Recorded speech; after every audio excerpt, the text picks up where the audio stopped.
రాహుల్ గాంధీ ఏ ఉద్దేశంతో మాట్లాడుతున్నాడు? ప్రజల్ని రెచ్చగొట్టడానికా? లేకపోతే కావాలని చేస్తున్నటువంటి వ్యవహారమా? అతను మాట్లాడుతున్నటువంటి దాంట్లో ఒక విచిత్రమైనటువంటి పరిస్థితి కనబడుతోంది. ఏమన్నాయంటే ఇప్పుడు ప్రతిదానికి కులాన్ని తీస్తున్నాడు. ఆ కులంలో దళితులు, బడుగు బలహీన వర్గాలకు అన్యాయం జరుగుతుందని చెప్తున్నారు. సుదీర్ఘకాలం ఈ దేశాన్ని పరిపాలించింది వాళ్ళే.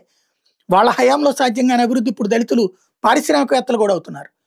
అలాగే ప్రజాప్రతినిధులు ఒక్కటే, అది రిజర్వేషన్ల కారణంగా సాధ్యమైంది. చదువులు రిజర్వేషన్ల కారణంగా సాధ్యమైంది అంబేద్కర్ గారు రాసిన రాజ్యాంగం వల్ల. బట్ దానికి తగ్గట్టుగా వీళ్ళు అవకాశాలు ఇవ్వలేదే.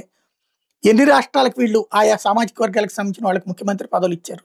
ఎన్ని రాష్ట్రాల్లో వాళ్ళని ఎదిగేలా చేయగలిగారు? బట్ మోడీ వచ్చిన తర్వాత సీరియస్ ఎఫర్ట్ పెడుతున్నారు. పారిశ్రామికవేత్తలుగా కూడా దళిత, బడుగు బలహీన వర్గాలను తీసుకెళ్లేటటువంటి కార్యక్రమం. కానీ వాళ్ళనే చీల్చే ప్రయత్నం చేసుకొస్తున్నాడు, రెచ్చగొట్టే ప్రయత్నం చేస్తున్నాడు. చివరికి ఎట్లాంటి విచిత్రమైనటువంటి అంశాలు తెస్తున్నారంటే, రే ఐఐటీలో పేపర్లు అగ్రవర్ణాలు తయారు చేయడం వల్ల దళితులు సీట్లు పొందలేకపోతున్నారట. ఇలాంటి మాటలు అంటే ఇప్పుడు పేపర్లో మనకు కనుక ఎగ్జామ్లో ఫెయిల్ అయ్యామనుకో, అది దళితులైతే ఓసీలు చేశారని, మరి ఓసీలు ఫెయిల్ అయితే ఎవరికి చెప్పుకోవాలి? ఇలాంటి విచిత్రమైనటువంటి విభజనవాదాన్ని తెస్తున్నాడు. దేశాన్ని ముక్కలు చేసే కుట్రలకి ఈయనే తోడు నిలబడేటట్టున్నాడు.